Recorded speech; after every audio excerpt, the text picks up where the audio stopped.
Smooth muscle function and patterns of motility. There are three functions of GI motility. Propulsion, that's controlled transport of ingested foods, liquids, and gastrointestinal secretions to the appropriate sites of digestion, absorption, and elimination. Then there's mixing, which decreases the particle size of ingested food and provides optimal contact with digestive juices and enzymes. And then we have the reservoir functions of the stomach and the colon, where the GI tract hold the contents for adequate time for digestion and absorption. With regards to the autonomous smooth muscle function of the GI tract, the effector organ of GI motility is the smooth muscle that exists in the muscularis externus and the muscularis mucosa. Under a scanning electron microscope, we see this from the outside. You have the longitudinal muscle on the outside, circular muscle on the inside, and then the nerve of the myenteric plexus that signals up and down the GI tract. The contraction of the smooth muscle requires the release of calcium from the stores, and this can be elicited by calcium entry into the cell, activating the ryanodine receptor, releasing calcium from the stores, increasing calcium concentration in the cell. And then after calcium is released, it's pumped back into the stores by the Circa pump, the ATP is, the Sacca-Lemma pump, pumping calcium out, and then the sodium-calcium antiporter that also transports calcium out in exchange for sodium.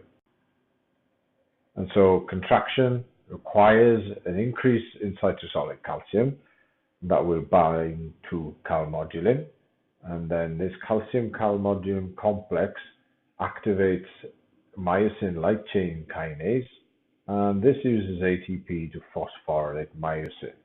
And then myosin forms cross bridges with actin filaments, and this produces force and contraction. And contraction can be stimulated in one of two ways. You have the electromechanical coupling, which would be caused by membrane depolarizations and action potentials that travel from cell to cell through gap junctions.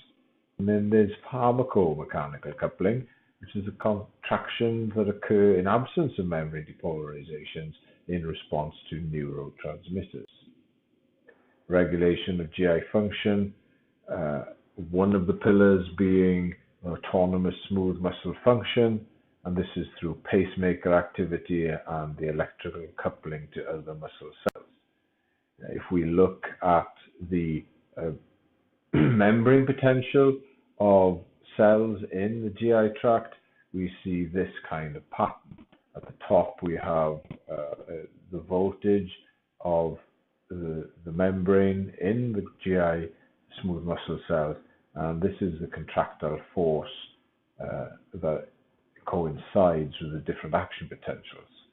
And so we have a resting membrane potential characterized by intermittent slow waves, and then on occasions action potentials on the top of these slow waves. Note that the resting membrane potential isn't actually resting. It's always rising, fluctuating from -40 to -80. And this is because the pacemaker cells have a similar rising baseline as the pacemaker cells of the heart, although be it with longer time frames. So these slow waves are also called basic electrical rhythm, or the electrical control activity of the GI tract. These wave-like oscillations of the membrane potential can be modulated by enteric neurons for frequency, amplitude, and duration. And in order for contraction to occur, these slow waves must break the threshold for activation, and then the higher they break this, the stronger the contractile force. And these action potentials are not required for contractility, but they do add to the contraction strength. As you can see, these, when you see the action potentials, the contraction is much greater than without.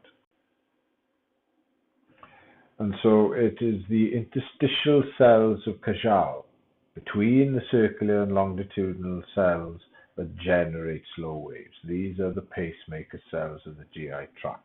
They are not to be confused with the myenteric plexus. They are their own cells, and they send their signals via gap junctions. So contraction begins when depolarizing phase reaches mechanical threshold, and the development of muscle tone and contraction correlate with the degree of depolarization. It can occur in the absence of action potentials, but action potentials do enhance the contraction strength. The baseline tension is non-zero, so there's a constant basal tone of contractility in the GI tract. And to summarize that, the contractile activity of the intestinal smooth muscle occurs independently from neuronal input. It is autonomous. The intestinal pacemaker activity drives these slow waves, and the slow waves determine the degree and temporal pattern of contraction. Action potentials can enhance these contractions, and the nervous system and hormones modulate contractile activity through frequency, duration, length, and possibly action potentials. So motility, the muscular contractions that mix and move the contents of the gastrointestinal tract to the appropriate sites for digestion and absorption, are usually in an orthograde direction, but retrograde propulsion occurs in the vomiting and also in the colon. There are two different contractile patterns. The tonic contractions, that contractile tension that is maintained for prolonged periods of time, i.e. sphincters, and then phasic, which is twitch-like or rhythmic contractions evoked by membrane depolarizations, like peristalsis. So the first one is the tonic contractions, and this is held by the sphincters, and we can see this one at the top right of this diagram. It's high tension, and then it relaxes for a short time, and this is tonic. The sphincters are very important in regulating flow up and down the GI tract. There are several of them. The upper esophageal sphincter involved in swallowing, the lower esophageal sphincter, which is important in preventing acid reflux, the pyloric sphincter that regulates flow from the stomach into the small intestine, and then the sphincter of Oddi, which regulates flow from bile and pancreatic duct. And then there's the ileocecal valve, which prevents backflow from the colon, and then the anal sphincters, which modulate defecation. The other type of contraction in the GI tract is phasic contractions, and there are several forms of this. The most common is propulsive peristalsis, the main way that stuff is moved through the GI tract, and this happens in almost all of the GI tract. Then you have reverse peristalsis, antipropulsion in the proximal colon, mass movements down the colon, segmentation in the small intestine, and horstration in the GI tract are the examples of phasic contractions. The final pattern of the phasic contraction is the migrating motor complex that happens when you're fasting or an empty small intestine, and this is a complex that drives contraction from the mouth, from the esophagus, all the way down to the anus in a sort of a rhythmic pattern.